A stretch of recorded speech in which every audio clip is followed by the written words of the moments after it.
Sebuah pos polisi yang terletak di Gampong Manggi, Kecamatan Panton Reu, Kabupaten Aceh Barat, ditembaki orang tak dikenal OTK pada Kamis dini hari, tanggal 28 Oktober tahun 2021, sekitar pukul 3.15 waktu Indonesia Barat.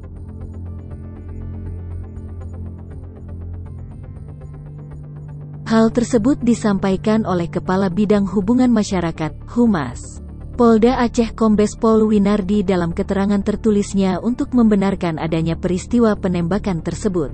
Memang benar telah terjadi penembakan oleh OTK ke arah pos polisi Panton Reu, ujar Kombes Pol Winardi.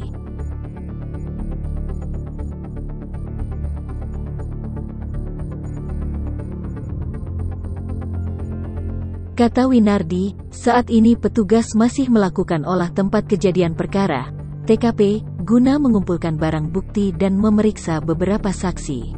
Dalam mengungkap kejadian ini, pihaknya menurunkan tim dari Ditreskrimum yang akan bekerja sama dengan Satreskrim Polres Aceh Barat guna menyelidiki dan mendalami motif penembakan yang dilakukan OTK ini.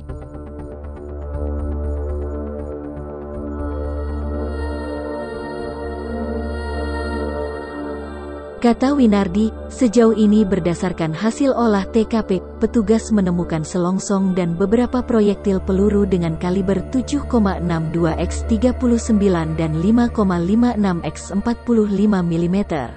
Hasil olah TKP sementara, kita menemukan beberapa selongsong senjata laras panjang dan sejumlah proyektil peluru yang menempel di dinding pos dan mobil milik masyarakat yang terparkir di sekitar pos, katanya.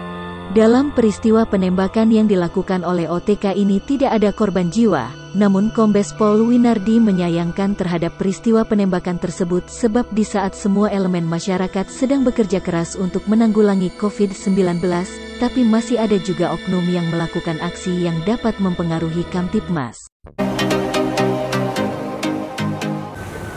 5 terduga pelaku yang menembak pos polisi di Panton Reu, Polres Aceh Barat masih dalam pemeriksaan untuk mendalami motif dan alibi. Selain itu, polisi juga memeriksa sejumlah saksi dan mengumpulkan barang bukti.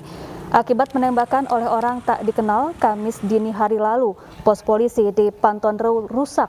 Ditemukan sejumlah selongsong dan proyektil peluru berserakan, namun tidak ada korban jiwa. Ya, Pak Winardi, apakah sudah ditemukan kira-kira apa motif pelaku menembak pos polisi di Aceh Barat?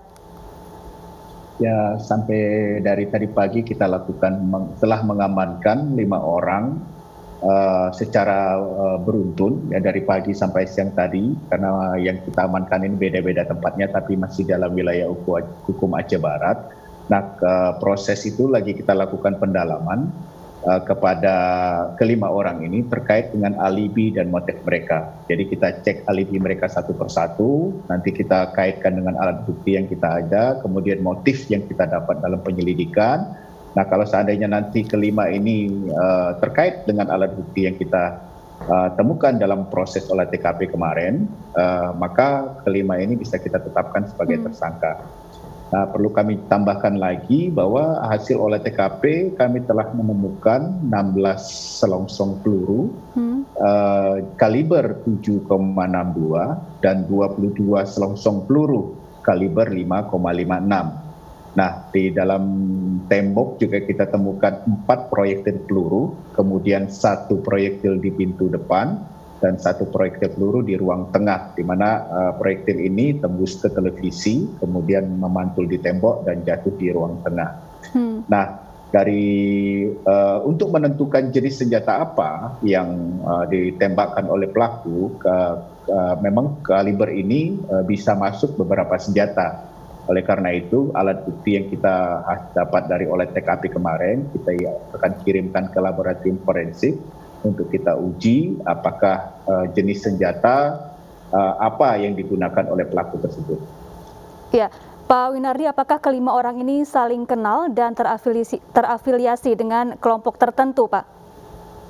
Tidak, jadi mereka ini motifnya ekonomi yang kemudian disangkut pautkan dengan sakit hati, dan kemudian nanti kita lagi dalamin kita sesuaikan dengan hasil pemeriksaan. Tim kita masih bekerja di lapangan sampai saat ini, tapi tidak terafiliasi dengan kelompok tertentu. Karena mereka bergerak diri sendiri karena teman dan sebagainya, jadi saling terkait antara yang satu dengan yang lain. Apakah masih ada terduga pelakunya yang masih buron, Pak? Kita kemungkinan itu masih kita kembangkan. Jadi informasi-informasi yang kita dapat dari hasil pemeriksaan terduga itu, apakah ada kemungkinan orang lain yang terlibat dari kelompok mereka, itu masih kita dalami. Ya, kita sama-sama menunggu perkembangan tim di lapangan. Insya Allah dalam waktu yang tidak lama lagi kita bisa kemukakan ke publik siapa pelaku penembakan Pospol di Pantenril itu. Baik, Pak Wirnardi, di hari yang sama juga terjadi penembakan terhadap Komandan Bais hingga tewas. Saat ini apakah pelaku penembakan sudah berhasil ditangkap, Pak? Proses penyelidikan dan penyidikan penembakan dan tim Bais di PD itu kita serahkan sepenuhnya kepada teman-teman kita di POM TNI. Kami hanya membantu melakukan olah TKP, jadi oleh TKP, kemudian hasil olah TKP, kemudian fakta-fakta yang kita dapat di olah TKP sudah kita serahkan kepada teman-teman POM TNI. Jadi teman-teman media mungkin untuk kejelasan kronologis dan hasil olah TKP bisa menanyakan langsung ke teman-teman POM TNI atau di Kapendam. Mungkin bisa digambarkan secara singkat, Pak, seperti apa kronologi terjadinya penembakan terhadap Komandan Bais ini, Pak? Saya kira nanti dari Kapendam yang akan memberikan pernyataan ataupun dari teman-teman dan Pomdam yang akan menceritakan kronologisnya, karena ini ranah mereka. Jadi kami menghormati itu dan kami sudah serahkan hasil olah TKP. Mungkin nanti tidak lanjut dari teman-teman POM TNI. Saya kira dalam waktu dekat saya yakin teman-teman POM TNI bisa mengungkap kasus ini. Baik, terima kasih.